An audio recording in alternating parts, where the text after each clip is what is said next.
he's not on this one.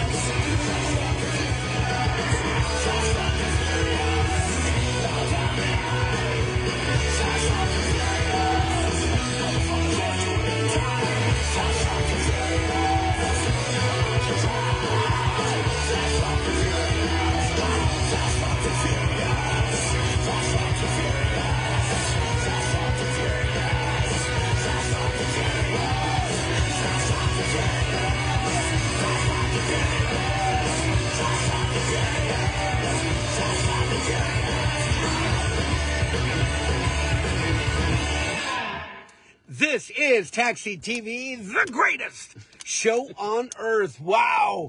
If you're not fast, fucked, or furious, maybe you should tune out. Yeah, what are you then? Right. Yeah, really. I am your host, Ricky Minutes, on this incredibly gloomy June afternoon.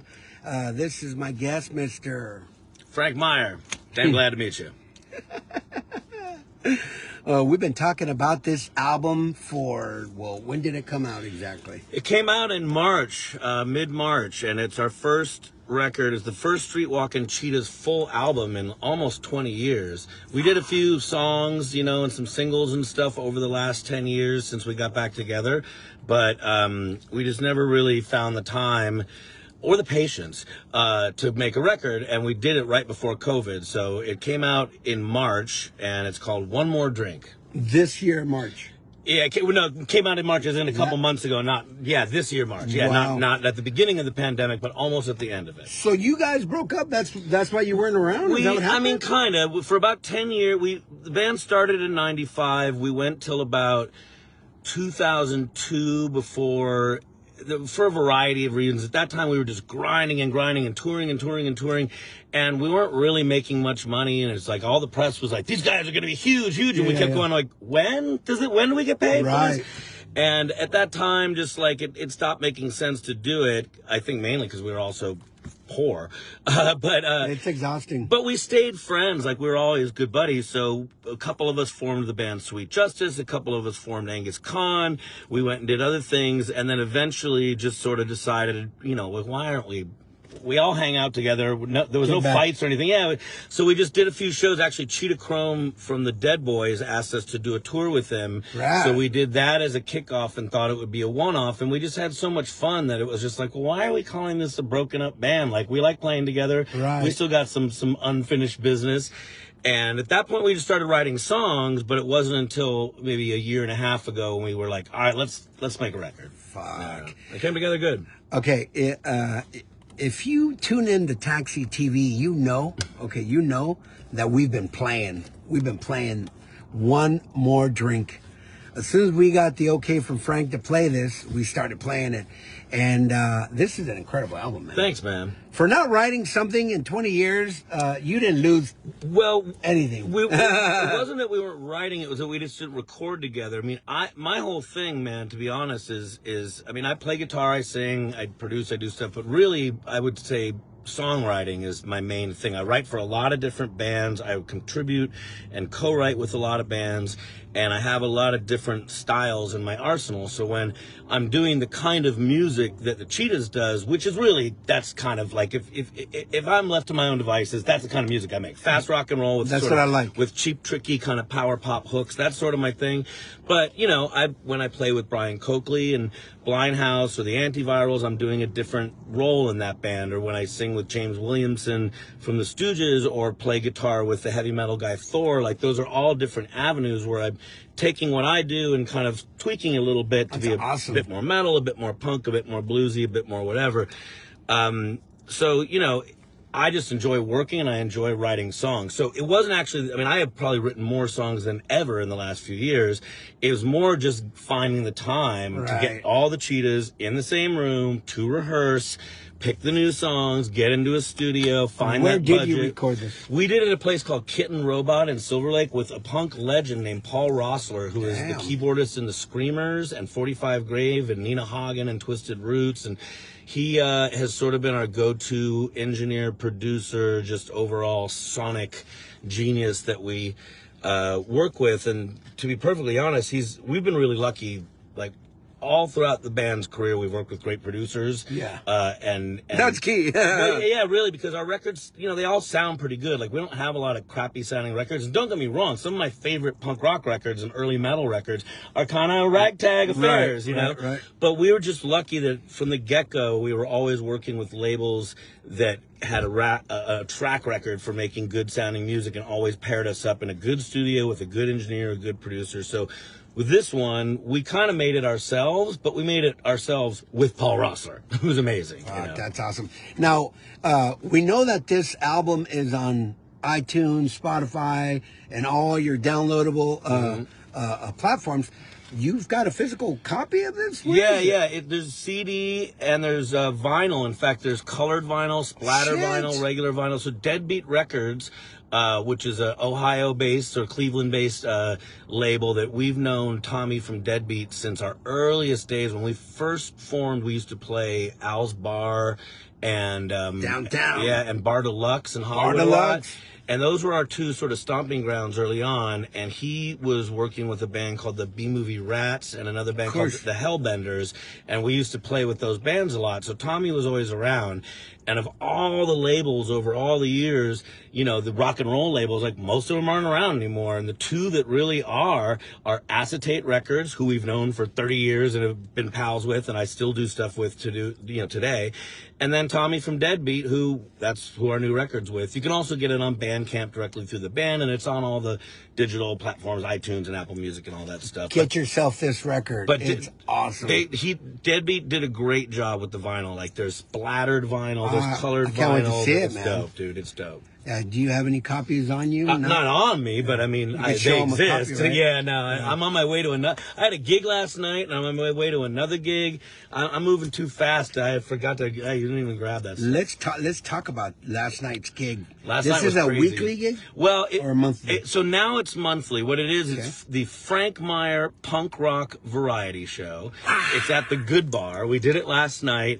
Last night was the third one, but the first time that we brought in a burlesque troupe. They're called Booty Burlesque. You can check them out on Instagram. Who are the girls? Any names? I mean, it's all local girls that names. Well, lots of names. I'm not necessarily people that you've heard of in the sense that their troupe formed during COVID, right. and they were doing shows online and on Instagram and stuff. And this show last night was actually their first public live performance since they formed, because now the rules here in California are off, so we could actually do it and pack the place. So last night was completely bananas. We had a magician. What's his name? Eddie Joseph is the magician. We have comedian Christian Lopez. We have myself doing my kind of acoustic punk set, which is a little different. Music? That's your music? Yeah, I'm the music guy. Also, Blake Wytalk, who's the owner of the Good Bar, he does a little music as well.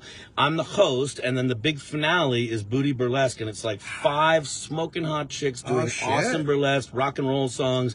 They just dismantled the place last night. It was amazing. So that is so cool. But now that it's become like a bigger, like originally when it started, it was me just doing a residency at the Good Bar, and then I brought in the comedian and the magician, and I was like, we should make it more like a variety show. But now that we've added dancers and we really need a DJ for it, and it's too much to do every week. So I think we're going to look at doing it like once a month, and then really focusing it and promoting it and making a big deal thing where I want people to have this idea that we can go to the Good Bar for a variety show. And literally it's going to be comedy and magic and dancing girls. You serve food there too? Yeah, they have food, full bar. I mean, I even got dinner and a show. Dude. I got a ventriloquist I want to bring in. A puppet guy. We could even show short films and stuff. Like, it's going to be bananas. I mean, it is bananas. Last night, it's so bananas that if you were to squeeze my arm really tightly, Jameson will just start pouring out of my pores at this point. How cool. Have you decided if it's going to be like the first Friday, Saturday, or Sunday of each month? We've been doing, I don't know yet. We've been doing Wednesdays just because that traditionally is always a slow night. So we thought, hey, let's take your night that's always kind of a lot of this happened during COVID. So now that the rules are back, things are things are changing. Right. Meaning last night was the slow night 2 weeks ago, but last night was completely bananas and totally packed. So I don't even know if there are slow nights anymore now that like the curfew, I mean, not the curfew, but the pandemic rules and everybody's out. Yeah. Right? So meaning, yeah, maybe now it'll make more sense on the next one to do a Friday or Saturday. But we're just kind of making it up as we go along. I mean, that's so fun. The coolest part about it is just like Blake, who owns the Good Bar, is a super cool dude. He gets it. He and I are friends. I've played there before. We always draw well. And he totally got the idea of like, what if we do this variety show that's kind of got this punk theme and it's girls and guys and weirdness and puppets and, you know, magic and it's all sorts of weird shit. And he was like, I love it. Let's do it. So he just gave me the night and said, whatever you want to do, man. You own it, you do it. Coney Island, man. Yeah, totally. That's so cool. Yeah, rock and roll vaudeville. That's so rad. You know, I saw that, man, I was exhausted or else we would have come to always exhausted, shit. You know, fuck. I drove to Vegas yesterday. You did? I just went and dropped off some furniture at the Virgin Hotel in Las Vegas. That's a hell of a drive. Yeah, and I just flipped and came back, but you know, it sounded rad. Hey, look at this. Jem tuning in from the infamous Stiffs playing July 9th at Gallagher's with Shattered Faith and the Berserkers. That's a good lineup. Now, there's a lot of bands coming out now. Speaking of a lot of bands, one of the bands that we're looking forward to seeing is the Street Motherfucking Cheetahs playing the whole motherfucking down. Yeah, well, generally where there's hoes, you'll find the street walking. Right. No, we, you know, Scott Tucker from Solid Productions is an old friend of the band, and that guy knows how to put on a festival. Yeah. So we're going to be doing the hoedown. See that? It is going to be, we got Face to Face, we got Horror Pops. It's Saturday the 18th. Fishbone, who's one of my favorite. Yeah. TSOL. It's Super Suckers, who are, you know, our old pals. Throw Rag. I was born with a tail. Nashville Pussy, who are some of my best wait. friends in rock. I mean, I can't literally, wait. I'm stoked to be on the bill, but I'm actually more stoked just to hang out because just it's with like three bands right here: yeah, Super Sucker, Throw Rags, and Nashville Pussy. Yeah, I mean, those are all my best. Those are like my homies, man. That's so rad. And you know, Eddie Spaghetti and I got a band together now, so we might even we're sort of waiting to find out what time the Suckers are on and what time the Cheetahs are on. But if it's realistic, we're gonna put together some sort of like he'll come up with us or I'll come up with him. It'd be rad if it was right next to each other. That's what I'm hoping, but who knows? Should talk to Scott so you don't have to take any gear down. Right, I know, yeah. I mean, that'd be ideal. Fuck. Yeah. Make it real. Me and Eddie got a record coming out this summer. It's Spaghetti and Frank is what we originally started calling ourselves. Now we're just going by Eddie Spaghetti and Frank Meyer. Just makes, once you're doing a record, it's easier to put it in the slots that there already are records in instead of making up a new slot. Right. Like, oh, this isn't the Super Suckers. Just put it under S. You know, it's like, no, you want to. So we're, we got a record. We got a record coming out. We spent the last year making, and we're doing a bunch of shows together this summer. And we'll start sort of promoting that album. And then the Cheetahs got shows. We just started booking our first shows July 9th with KCDC July at the 9th. Sugar Mill. And then we're doing the 16th of July here at D Piazza's, where we're parked right in front of. And that's 16th. I love 9/16.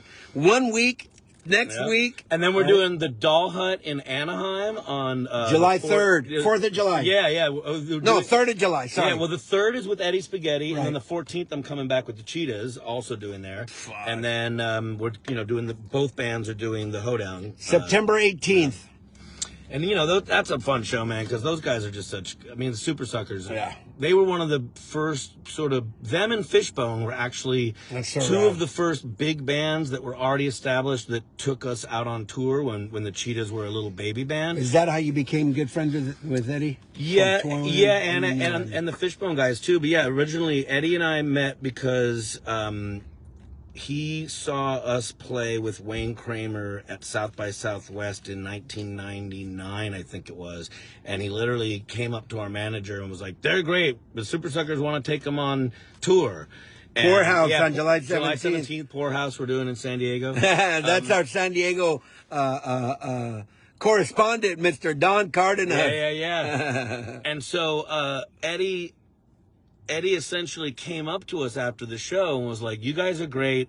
I want to take you out on tour. And but I mean, you know, a lot of people come up and feed you lines. Come like, play the crocodile with me. Right? I kind of was like, yeah, man, that'd be great. And I kind of walked away like, right. And then a week and a half later, you knew who he was when he said I knew who he was. Okay. I just didn't know him well enough to know whether he was a guy that would follow up or that's just some showbiz. Like, yeah, man, I like go you on the road together, buddy. And I'm like, yeah, that's terrific, pal. And then you never hear from those people again. Pal. but he basically followed up on it, and a week and a half later, we got offered a 6-week Super Suckers tour. Now which was amazing. That's a great tour. And the same thing with the first tour we ever did outside of California was with Fishbone.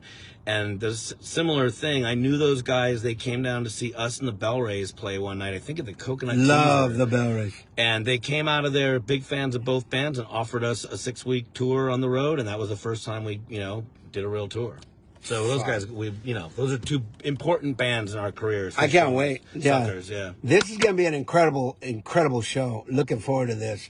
I can't wait to see the time slots. I know, right? I hate, this is what I hate, okay? I hate when there's more than two stages, and now you have to miss one. I think there's 3 at this point. I know, there's 3. You're really going to have to miss something. Yeah, and I hate that. I hate that, because I usually hit the smaller bands. You have to prioritize, bro. You got to prioritize. Yeah. I usually hit the smaller bands. I remember at the Warped Tour one year, I think it was at Angels at the it used to be called the Pond, and TSOL was playing on the big stage, and Throw Rag was playing on a little stage. That's a tough call. I fucking went and saw Throw Rag. You had to make you made a rock and roll Sophie's choice there. Yeah, because.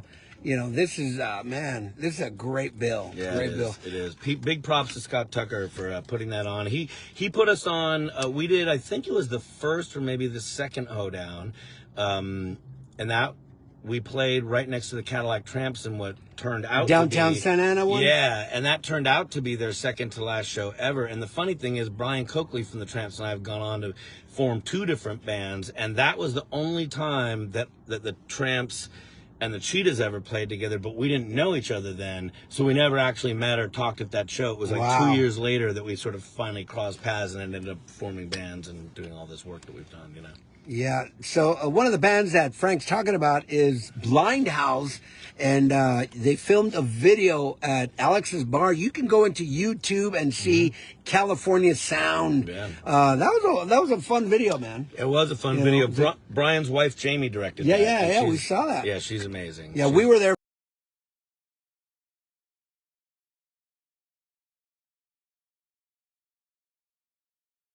Taping, it was awesome. We caught the audience and caught the whole energy from the back, so everybody can do their thing. I want to play you this song. The song that we opened with was loud, raspy, and it was fucking edgy. It was awesome. You know what I like about you, man? You've got like all kinds of gears in that fucking singing voice of yours. This song here is different than the song that you heard. It's fucking badass. I played it today on Daily Meditation. You know what I'm saying? Yeah. This one's a little bit more power pop, like Elvis Costello. I like it. I like that you have person, you're flexible. Yeah. I like this singing voice in you, dude. One of my favorite singers is Robin Zander of Cheap Trick, and he's a guy that can sound really smooth and melodic and then sing really blood-curdlingly raspy, and sometimes he jumps between the two, and he's got a good low end and a good high end and a good middle, and I always kind of looked at that as like the ultimate, like, you want to kind of be able to sing anything. Right. You know what I mean? Like, you don't want to not be able to tackle a song or a style because you're like, oh, my voice doesn't fit on that. Well, motherfucker, make it fit,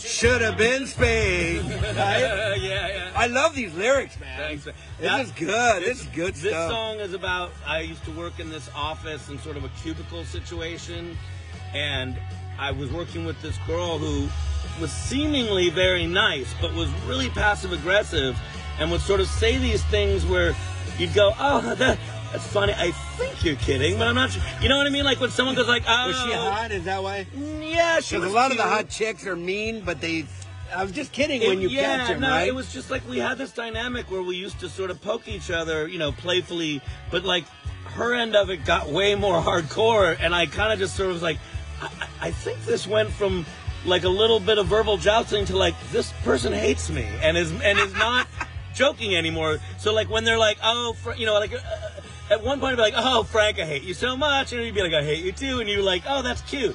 6 months later, it'd be like, Frank, I hate you so much, and I'd be like, thank you. I'm not sure how to react to this anymore. So Bad Vacation was sort of about, having to... The saddest girl around or in town? In town. Yeah. This is good, bro. And she makes sunshine brown. She turns it into a shit sky. Fuck. This is, let me tell you, man. The harmonies, the fucking hook, the vocal range... It's you can hear every word you're singing. Thanks, man. I love this song. And then we got Jeff Yaten on saxophone, Long Beach legend. Everyone knows him. He just celebrated a birthday. Legendary swagger, the legend of legendary swag. You want to know fun? I'll tell you two funny things. Fun facts. Funny facts about Jeff is for the first 2 years I knew him, I thought his last name was pronounced Yeaton. And I would on stage be like, ladies and gentlemen, on saxophone, Jeff Yeaton. And one day Dino came up to me and he goes, it's Yaten. I go, what? And he goes, yeah, Yaten. I was like, oh, shit, I don't know, man.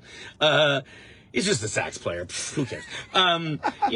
But then the other funny... We're getting a scam call. And they're going to call until I answer. I thought that was your friend, Scam Lightly. Yeah, that... Likely. Likely. Yeah, that's cool. And you know what? I didn't even fucking put that on there. The iPhone does that. Yeah. It's like they're onto you. Yeah. So it sucks, man. Getting a hi, is blah blah blah here. I'm like, who the fuck is this? I'm like in the middle of a meditation show. Right? Oh my god. So the other funny thing was that his band is called Legendary Swagger. And I don't know why, but I had it in my head that his band was called Gentleman Swagger, which is a much more uncomfortable sounding name. And so for the first couple times I would I'd be like, oh yeah, Jeff plays with this band called Gentleman Swagger. And he'd be behind me going, no, absolutely don't play in a band called Gentleman Swagger. Hey, he's like, Frank, dude. He's like, Frank, you got to get my shit right, man. Look, I got a lot of bands I'm in, a lot of things I'm doing. Getting names right is like that. In my brain's priority level, it's like songs, band. Make money. Right. Don't, get kicked out of your apartment. And then somewhere down at the bottom of that, your name is like the name of the person I just met 2 minutes ago. You know what I mean? There's a gentleman, his name's Brian, and he goes by it's Whittles. And as we're reading comments or whatever, I go, B Whistles. And I called him. So I had to answer that call, or else they'd keep calling. Because you know really what it is. And I've done sales marketing, right?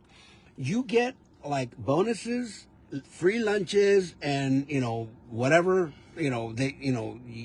your boss knows how many outward calls you make. And you got to make at least 100 calls. So you've got people selling shit, and they just press one number, and they got my number, and they know I answer, so it counts. Right. I've seen the show Workaholics. I know how. So that's why we get cut off. Yeah, we get cut off. You got people calling. There's times when if I have the time, I'll take your sales call, and then I say, well, you sound like a goddamn recording, and nobody's going to buy shit from you, dude. Like, let me tell you. You know what I mean? And I actually help them sell. Yeah. It's like, this is what I tell. If they're women, they go, okay, this is what you want to do. You want to call, a man answers, and you go, hey, psst, is your wife listening to you right now? And now you got their attention. Right. Who is this? First tell me. Is your wife listening? And they're like, oh shit, no, let me get out. Let me get out of the house. Now I want everything you're selling, right? It's like some fucking, blackmailer, Right, yeah. Whatever, man, get creative. Like, sure. Who gives a shit? Here's a script, sell some breaks. No. You know what I mean? When I was real young, maybe like in my early 20s, I worked at a telemarketing gig, and I hated it. And I was kind of looking for an excuse to leave anyways. and Stevie Ray Vaughan died. Remember, he died in a plane accident? Oh, yeah. And I was such a huge Stevie Ray Vaughan guy that, like, when he died, I was like, I cannot work here a minute longer in a world where Stevie Ray Vaughan is not living. And I left. And I left my job and quit on the spot, which I probably would have done anyway, but it somehow felt very righteously rock and roll to declare that because Stevie Ray had died, I could not stand one more second to work in such an establishment. We've got requests for the California Sound video. Blind House, California Sound. You want to... There's a new... Blind House has some new material coming out. We recorded some stuff right before COVID, and it's going to be out real soon. Really? Yeah, you guys planning any gigs? We're planning gigs. We haven't booked one yet, but we've... it took us a little while to sort of... get back together. I mean, we never broke up or anything. It's just COVID was a strange thing for, a lot of people. It was a strange thing for everybody.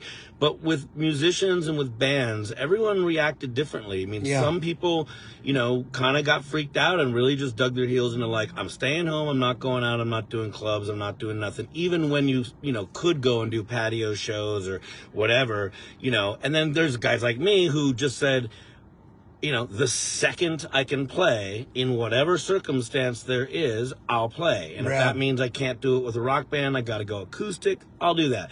If that means in order to make more money or have more gigs that I got to do more covers and like mix in covers with originals, fuck it, I'll do it. How much does Frank charge for an acoustic show? I mean, it just depends on... Be honest, let's say I'm a fucking club owner. Right, but it literally depends. It's anywhere between probably $50 and $500 depending on the situation. You know what I mean? Because... By yourself? Yeah, just to do a solo. Ooh, yeah, $500 for Frank Meyer. There's good. It depends on the situation. In that, like, if you're playing something where there's already going to going to be a bunch of people where they're making a good bar, where they're making good money on food or whatever. When when it was the pandemic and stuff, a lot of that was dependent on like, were you playing somewhere that was still selling alcohol? Could you be inside or outside? Alex's bar. What are the rules? Alex has started doing shows outside the second they could, and then eventually started moving inside. DiPiazza's same thing. So I just had to kind of learn to like go in whatever direction that the society would allow me to. I mean, I was wearing a mask and everything. I'm not like some... Singing with a mask? No, not when I was singing. I'm saying like if I was going out to clubs and playing gigs in whatever capacity, I wasn't being an asshole about it, showing up with a mask, setting my stuff up, and then I'd take the mask off right before I play, and then I'd play, and if I had to walk around the club, I'd pop my mask back on. But the point is that like, I had to still make a living, and, the idea that I'm just going to bow out of doing one of the things that I make my living doing just because of this pandemic. Not for me. I just went like, it's gonna take an apocalypse to make me stop playing music. A pandemic, bring it on, motherfucker. Right. Shit. That was awesome. A lot, like you said, man. People buckled under pressure. Some people Which I understand. I get that people, like, there's people with health issues.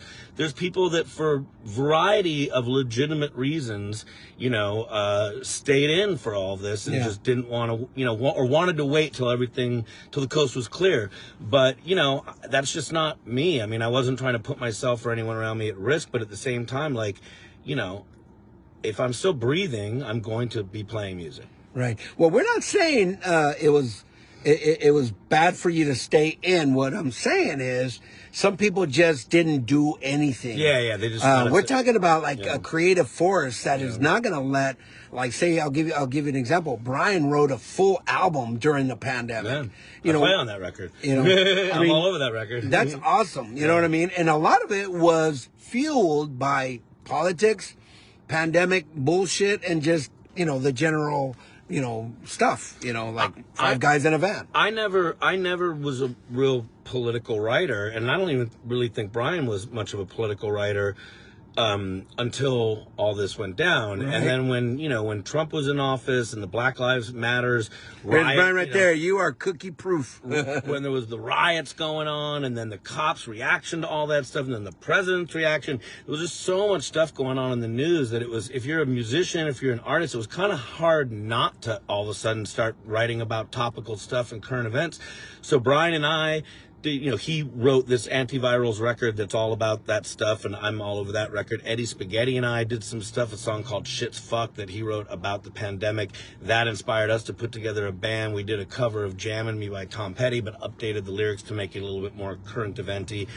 And, I've put out a bunch of tunes. The new Cheetahs record has a song called War Zone that we wrote that song was at the very beginning of the pandemic, but it was the last song we wrote for the record. We'd already finished it, then came up with that song in a response to what was going on, and we liked it so much we put it on the record.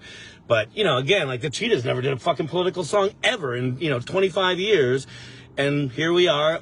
Also, we had something to say. It was just hard to be an artist and not get inspired. And not say anything, right? Or pissed off, inspired, whatever, however you want to look at it. You know what I mean? Right. But for me, I just sat there. I write about what's on the forefront of my brain, which usually, because I'm a selfish artist like everyone else, is me. But that's every artist. Yeah. It's not just you. It's every artist. Painters, yeah. What do? They paint self-portraits. You're in your head. Yeah. You're in your head and you're writing about the girls that, this, or the person that pissed you off at your job or your boss or this. But when all this heavy shit's going down in the world and heavy shit's going down in society, and you are sitting there literally home forced to watch a TV doing nothing but kind of reacting to the world because you're not in it anymore, right? Then it's hard not to go, well, I got something to say about all this, all of us got inspired, It's so rad. I mean, it's weird that something negative, it's weird to look back on something that was such a disruptive thing in society and go like, well, there was some good points, but there was some good points. The way that artists reacted to it, that's a positive spin on a fucked up situation. You know what I mean? We do a spiritual, kind of like broadcast in the morning. It's a meditation and prayer, and it's recovery based. We go on at about 8:15, and through the steps that we implement in our walk, it basically talks about living in the moment. Frank wrote a song called "Fuck the Future, I Want Now," dude. Yeah. I love that song. I want to play the song before I go into the Blind House video. Sure. Okay, let me just give you this. It's a last track. That one, and that's a bonus track on the record. In that, there you go. That was a single we did a few years ago. I love the end to this. It's so fucking high kick, too. This is awesome.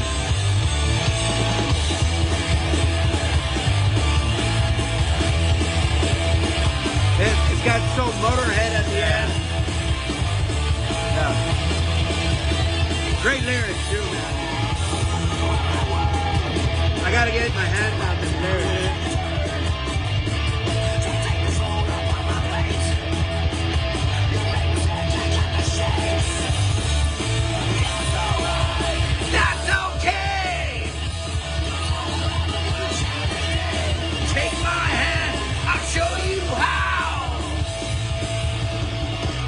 Future I want now. Yeah, this is good. Right? Boy. Yeah.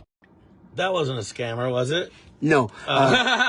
We just took a phone call from my kid's summer school teacher. Oh yeah. And I usually say fuck off to all my calls while I'm in the middle of everything. Good call that you didn't have that reaction. Right? What do you want? What do you want? What are you, those stupid scammer? Yeah. No. So we had to take that call. But back to now, okay?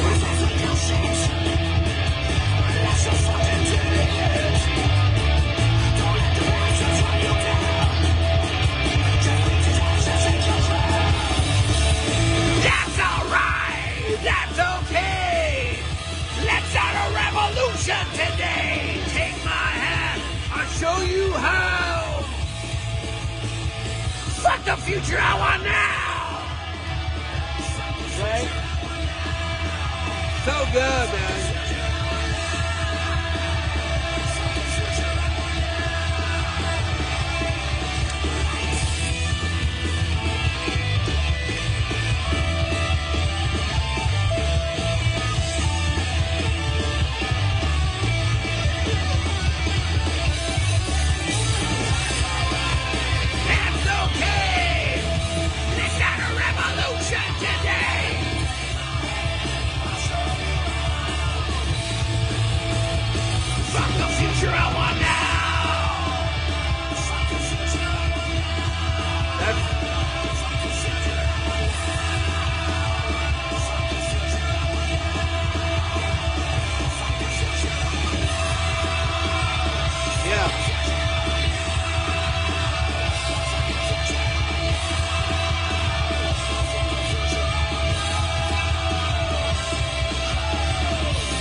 You ready for the ending?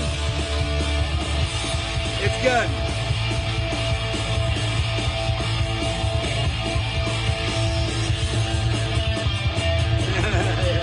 Very metal. Right? Man.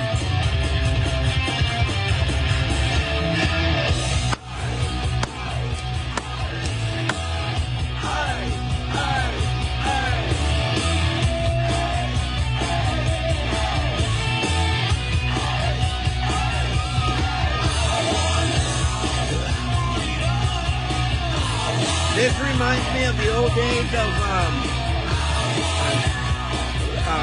like Broken. Remember them bands from that? Yeah.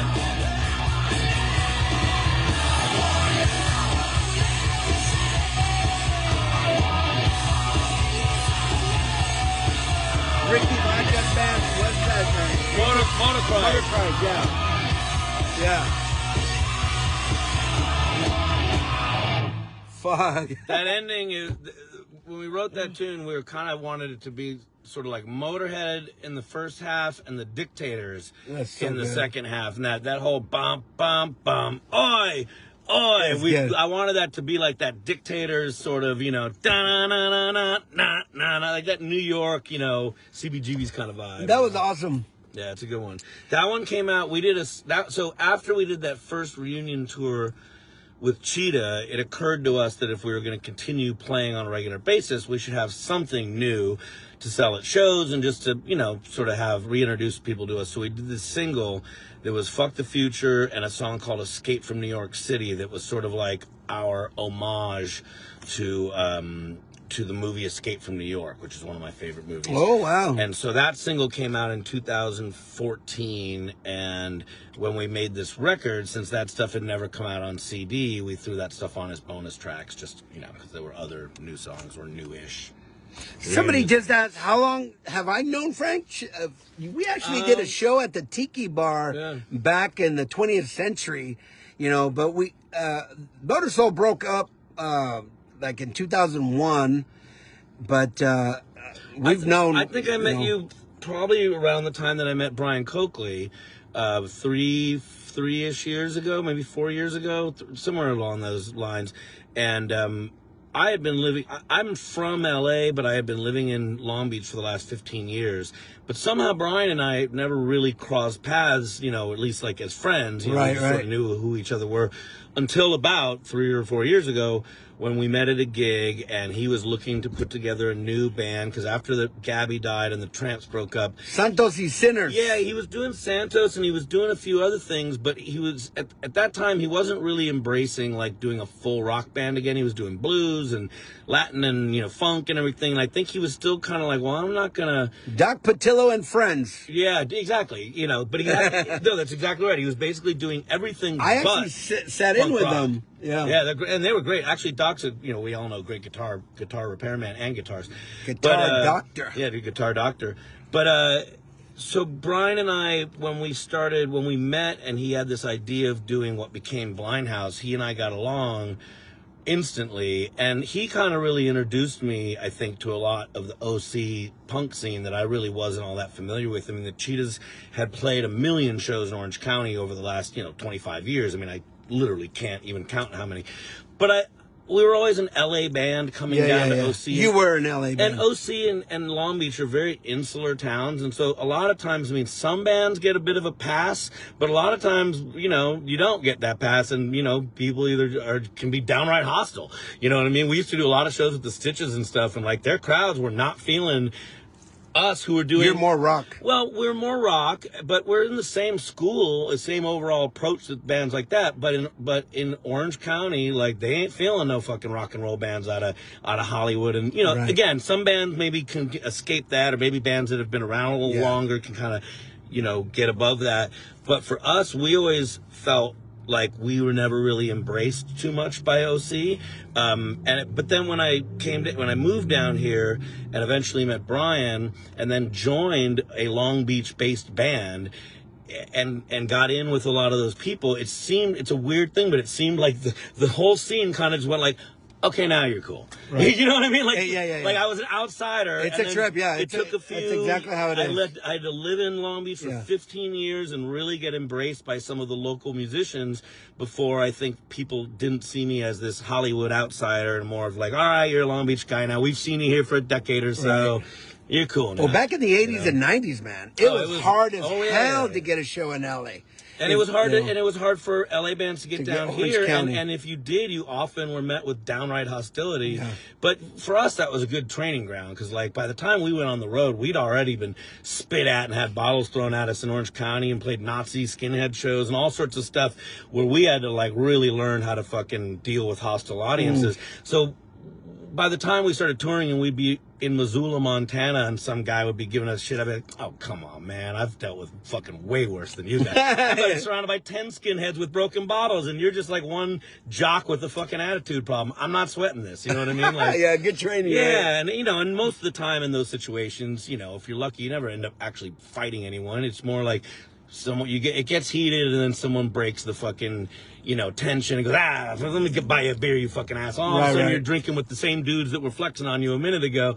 But a lot of that came from having to fucking talk my way out of getting my ass kicked in a lot of shows. You know what I mean? Because it's crazy, right? Cheetahs would do these physical shows, and like most of the audience would get it, and every once in a while, motherfuckers did not get it, you know, and would try to beat the fucking shit out of me in the parking lot after the show, you know what I mean? And I just had to deal with that shit. Johnny wrote, born and raised OC boy here. The Cheetahs were always good in my book. I like you, kid. That live KLXU CD was fucking game changer. Thanks, man. Yeah, I mean, like I said, we always played OC in Long Beach, and we definitely always had fans, but I think it took us a while to really kind of get over that hump of being considered a Hollywood band. But the reality is, man, that was, you know, we started playing in 95. It's the year 2001. I would like to think after 30 fucking years almost that we've at this point, you know, if you either don't know who we are and everybody has heard the name. But I think at this point people just, you know, we're OGs, man. If you're gonna fucking judge us because we came from Hollywood, you know, 30 fucking years ago, like whatever, dude. I ain't got time for that shit, man. I'm here to play music. You know what I mean? Yeah. I don't care about where people come from, color of your skin. I don't care if you're a rich kid, poor kid. If your band is good, you got my respect. If you like good music, you got my respect. And if you're not an asshole, you really got my respect. Right. But, you know, how it is, you deal with the people that are assholes, and, you know, that's just part of being in life, being in the music business, being in life. You know? No shit. Here is another one of Frank's projects. Okay, this was the band that we were just talking about called... Well, that's the Cheetahs. Yeah, no, I'm trying to switch over. Here we go. You ready? Here we go.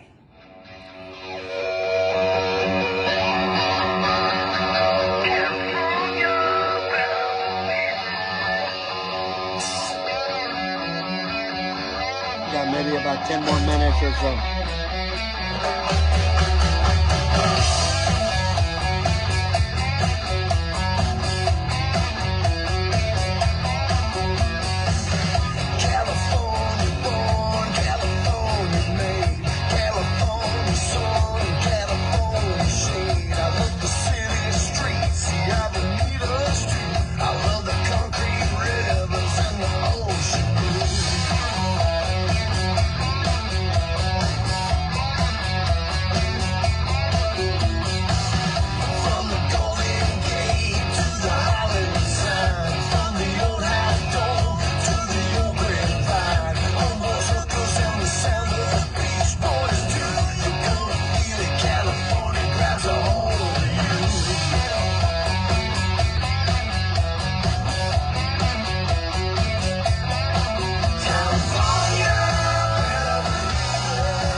It's good editing.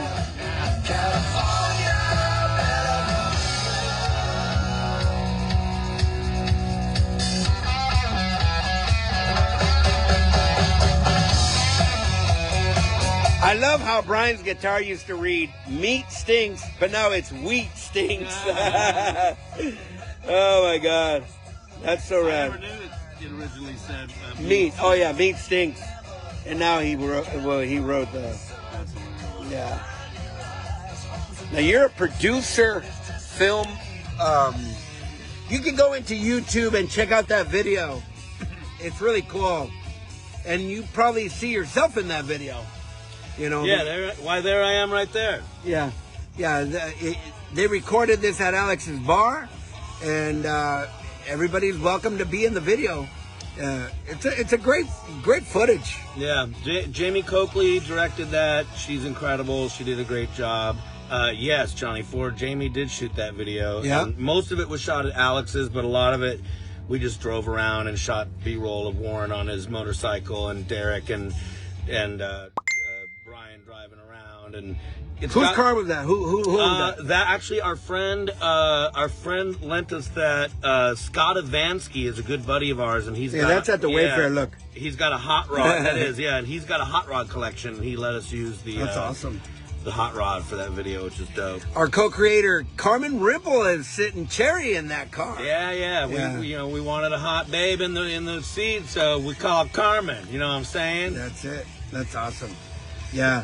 But yeah, I'm really stoked to get Blind House back up and running. Like we were talking about before. I mean, a lot of bands just kind of sat out the pandemic, and for a variety of reasons, no drama, just a variety of reasons, Blind House just kind of sat it out. But now that things are rolling again, we've been, getting some rehearsals booked and looking at doing some shows, and so it's just nice to have things kind of coming back into like we're doing clubs again. You can go awesome. You can go inside to a club. It's not it's not all just patios and stuff.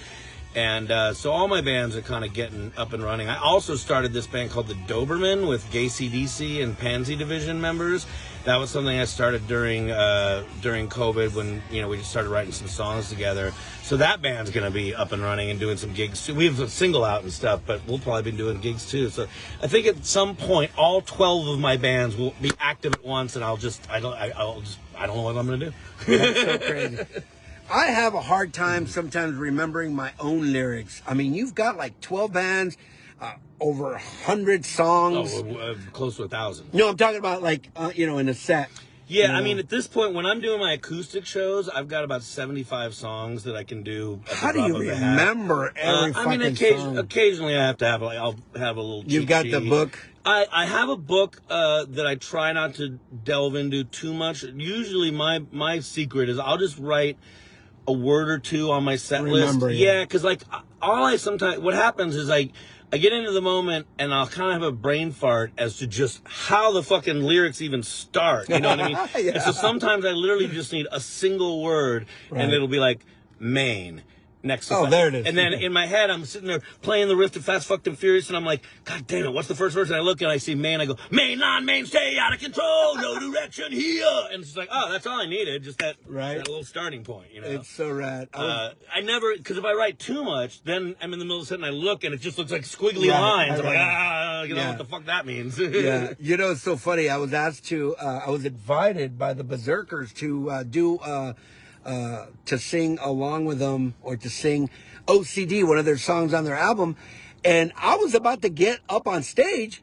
I went fucking completely blank. It happens. I go, all the time. No, not on stage, but before, I'm like, what is the first word? I've had shit like that where like 5 minutes before we're about to go on, I'll just look down at the set and go, what? Like, what's the lyrics to any of this shit? And I'll have to flip to my phone real quick, give myself a memory jog. I almost stepped outside just to hear the song, It's really dumb in the sense that, like, these are songs I wrote about my life.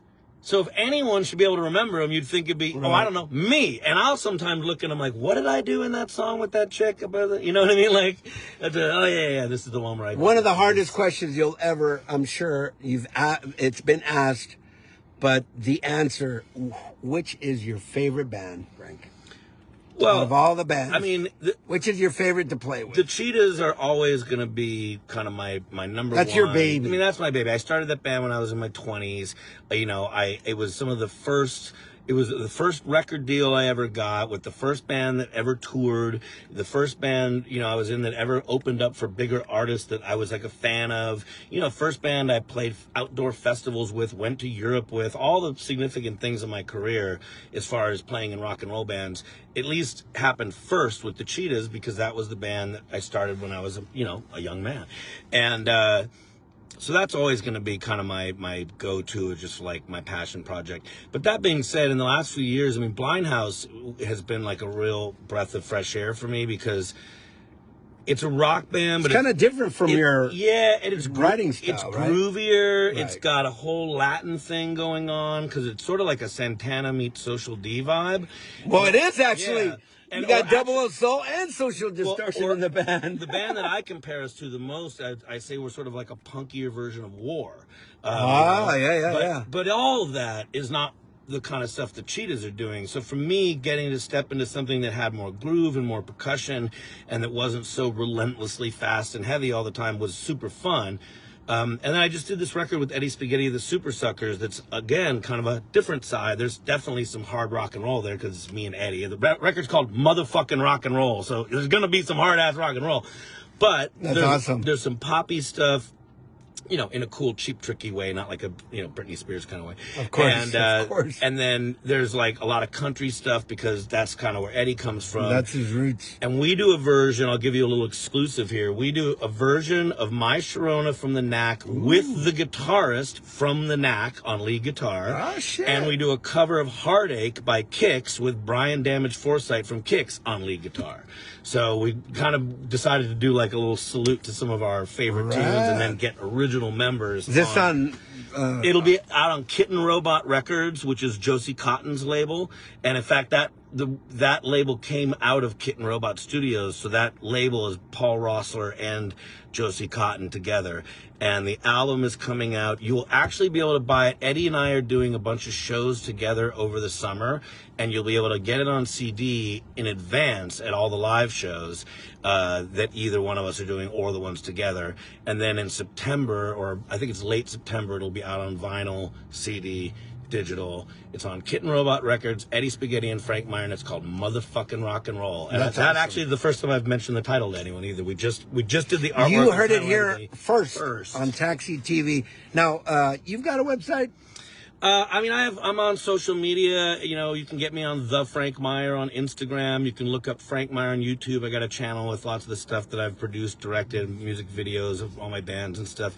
And I'm on Facebook as Frank M. Meyer. But, it's funny. Over this last year, when everything slowed down with COVID, I doubled up on all my shit musically, and really started kind of hit the ground running with more music than I've ever done in my life. And because I'm in so many projects at once, it's come up a few times. People are like, you got to have a website where where we know that like the same guy from Blind House and the Antivirals is the Cheetahs guy, is the James Williamson guy, is the director of these documentary films. I've directed a bunch of, is an author of 8 books, is it also plays with 8? Thor. Yeah, my 9th one coming out soon. Damn. And all these things that like you wouldn't necessarily have your own put together. Website to That's what I'm saying. But here's the problem. Based on here's why I don't. And maybe I'll turn around. I can't wait to hear this reason. Because I'm already doing 5,000 things that take up my creative energies, and then I already have to then promote all that shit on the already zillion social medias you've got to have just to be in society these days and be doing anything artistic. So on top of that, on top of doing all this actual stuff and all the music and the live appearances and blah, blah, blah, blah, blah, and then having to write about it on 3 or 4 social media. Exhausting. So you're telling me on top of that, I gotta start. I gotta rewrite it all for every single band. And fuck that, dude. I know. I can only take. Listen, I am Frank Meyer, and I can only take so much Frank Meyer. If someone's gonna fucking do a website, someone else has to do it, and let me just contribute, because like I can't. I gotta just. Well, that's where Nadine Records comes out. Well, see, but that's what I'm saying. Like, you want to know what I'm doing? Listen to the goddamn music and come to the shows. But like, I feel like I don't. Oh, I hear you, dude. I can't like I have to be my own webmaster and my own publicist too. Which, yes, most people would tell you yes, but I've just made the conscious decision that like, no, I'm not doing it. Fuck it, you guys figure it out. I don't have time to connect all the fucking dots. I gotta make the art. You know, you're absolutely right, man. The artists need to create art and let the people manage them. Let the people book them. Let the people, but also publicize social them. media is that. So meaning 10 years ago, you had to have a website, and then it was like, oh, and I'm also on MySpace or Facebook. And but for a while, social media became such a big deal thing that people were like, why do you have a website anymore? That's so old school. That's expensive. But now too, it's man. come back, and now everyone's like, you got to have a website. I'm like, I do? Because a decade ago, everyone said, why do you have a website? And so I embraced social media and said, fuck all that shit. And now 10 years later, people are like, well, if you don't have a website that's Frank Meyer, then how are you going to put all this shit together? I'm like, I don't know. And I think the answer is, I don't care. I don't care. It's exhausting. I'm just making the music now, and I make music, I write books, I make movies, but that's all. That's all I can do. That's all. That's a lot. Where can people find your books? I mean, Amazon and all the places you buy books. I've been really lucky. I've had a pretty extensive career as an author, and every book is on a major publisher. They're all in print. I did On the Road with the Ramones was my first one. Me and Monty Melnick, the Ramones tour manager, did that book. That's in 8 different languages and in 5 different pressings right now. Damn. I ghost wrote a Dave Mustaine book. I edited a book with Niels Lozauer called Van Halen, A Visual History. I edited a book with the sports photographer Walter Yost Jr. about junior football. I did a book on Phil Spector and the end of the century record with the Ramones for Rhino. Then, and I feel like I'm skipping something in there, but then I also did 2 books about fatherhood. One's called From Dude to Dad, and that's on Penguin Random House, and that's about what men need to know when women are pregnant for that 9 months. And ooh, that's good. That's a good book. I'd like to see that one. And then the follow-up to that, also on Random House Penguin, was Diaper Dude, Everything Dads Need to Know for the First 2 Years. Dang. And now I'm doing a new book that's a companion to the new documentary film I directed, because I've directed a bunch of films. This is called Freestyle 101 Hip Hop History, and it's about the history of freestyle rap. What? Yeah. Frank and freestyle rap. Frank and punk rock. I'm not rapping. I'm just telling. I'm telling. Talking I'm a about journalist in that. Dude, that's a lot. The new.